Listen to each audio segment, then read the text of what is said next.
Hi guys, I just wanted to outline some sneaky compulsions whilst you are on the recovery journey. Now, they might seem harmless and it might seem like in the moment when you do them that they are vindicated, but they can actually be detrimental to your recovery journey. Now, what I mean in this sense, in terms of these compulsions, is just, compulsions when it comes to actually getting better and doing your recovery work.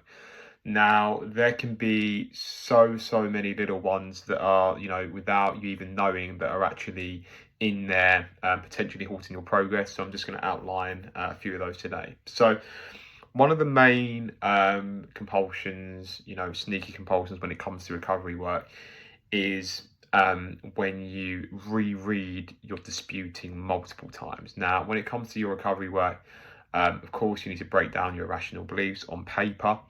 And what you might do after that is that when you've broken it down and you read over it once or twice to think about your thinking, think about your beliefs, what you might do is you might go overboard, right? You might go far in excess of what you need to do, and you might reread it 10 to 20 times to try and force that acceptance in the moment. Okay, now that's a big compulsion because obviously you're not going to be able to fully embody or force acceptance in the moment.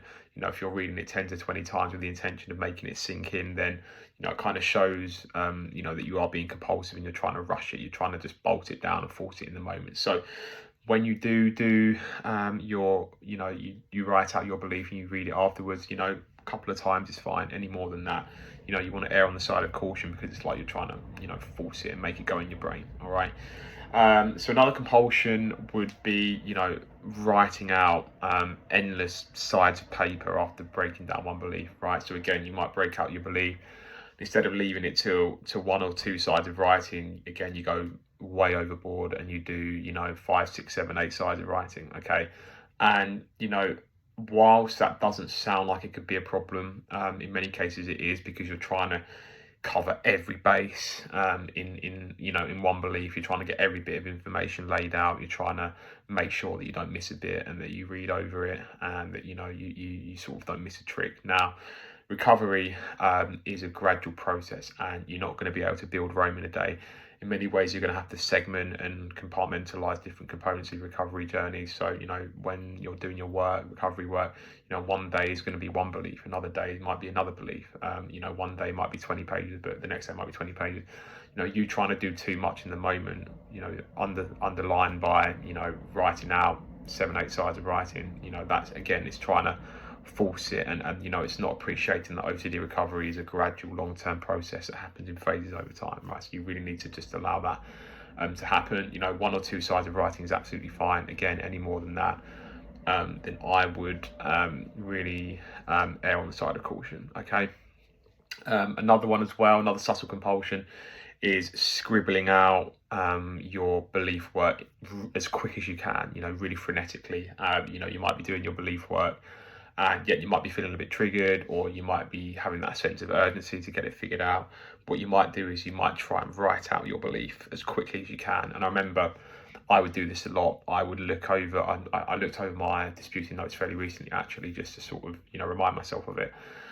Just to see, like a blast from the past, so to speak. And like, what I did was I would write out my belief so quickly, right? You could barely even read my handwriting because I was trying to quickly get it all out on paper so I could dispute in the moment, so I could get rid of it in the moment. So again, when you find yourself in that position, I know inherently just feeling anxious, that can mean you're a little bit on edge anyway, but you want to, as much as you can, just try and slow that down, right? When it comes to writing out your belief, you want to try and slow down.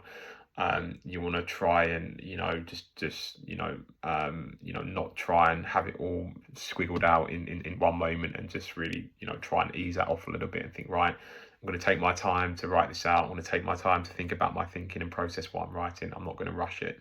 Any moment on the journey, recovery journey, where you feel like you're rushing, more than likely that is going to be a bit compulsive, because there's nothing rushed about OCD recovery. It takes time.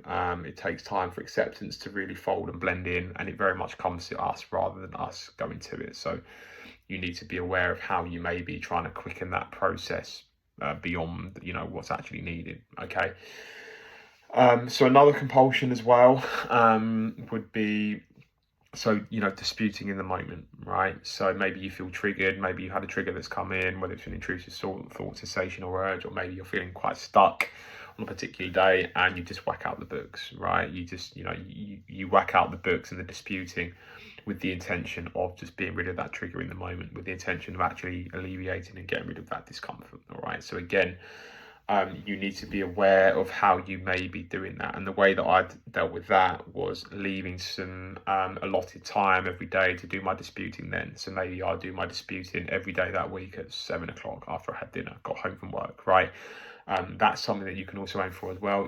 Again, we're not saying you have to be too rigid, but we're not saying by 7 o'clock, if you do it, you're not going to recover. No, but it just saves you from pulling out your books and disputing in the moment when you feel triggered, which is a compulsion because you're trying to offset the discomfort. Okay, so just try and stick to a reasonable disputing schedule every day. Trying to stick to that same sort of time saves you actually pulling out the disputing or the books in the moment with the intention of being rid of discomfort. Okay.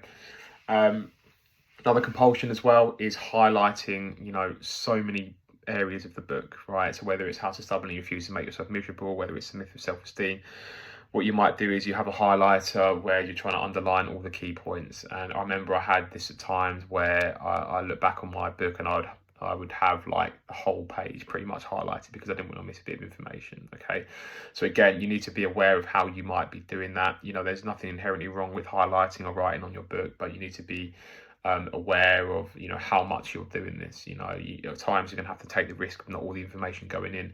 At times you're going to have to take the risk of not highlighting certain bits of information and running the risk that you are missing that. Okay, because otherwise it's almost like, no, I need to have that bit outlined so I can quickly revert back to it when I go over my book. So again, that's also a bit compulsive. Just you are going to need to read each book 2 to 3 times anyway, right? So if you feel like you've missed information the first time around, when you do go to read it the second time, you'll think, oh, actually, I didn't see that bit of information there before. It'll feel like you're reading it again, right? Feel like you're learning brand new bits of information. So, yeah, again, just be aware of how much you may be highlighting information because you're scared of maybe not finding that golden nugget of information, or you're scared of a bit of information slipping through that net. Take that risk and get comfortable with the fact that, maybe I am missing something. Maybe I could be doing recovery wrong here. So important when it comes to fear of fear.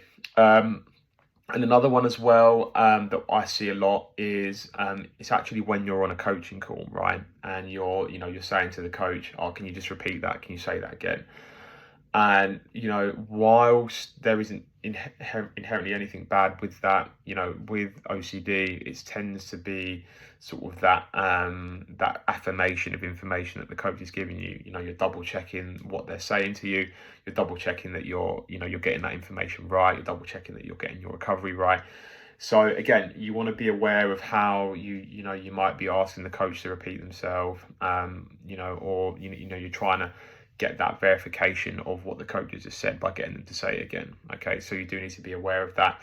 In some moments it can be a good exposure to run the risk of, maybe you don't, fully understand everything your coach is saying. Maybe there's a bit of information there that you just sort of leave hanging by a thread where you don't necessarily try and investigate that as an exposure, right? So, yeah, just be aware of how you may be getting the person you're working with OCD, whether it's a coach or whoever else, is getting them to sort of re-highlight or restate bits of information that they're telling you. And then also as well, what you might do is you might be taking compulsive notes as well. So when you're on your call and the coach has said a bit of information, a lot of the time, sometimes what I see is that the person or the sufferer will be like, oh, can I just stop you there? I'm just writing this down. And, once or twice, it's fine. But when it's like every word and it's holding up the call, that can be a problem because it's like, they don't want to miss a bit of information. They want to make sure they've got it all covered.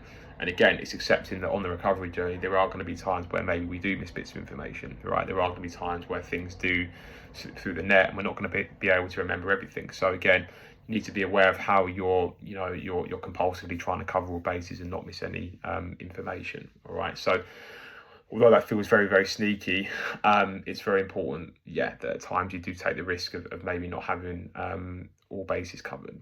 All right. So just some compulsions there to be aware of when you're on the recovery journey. And take care, guys, and I'll see you soon.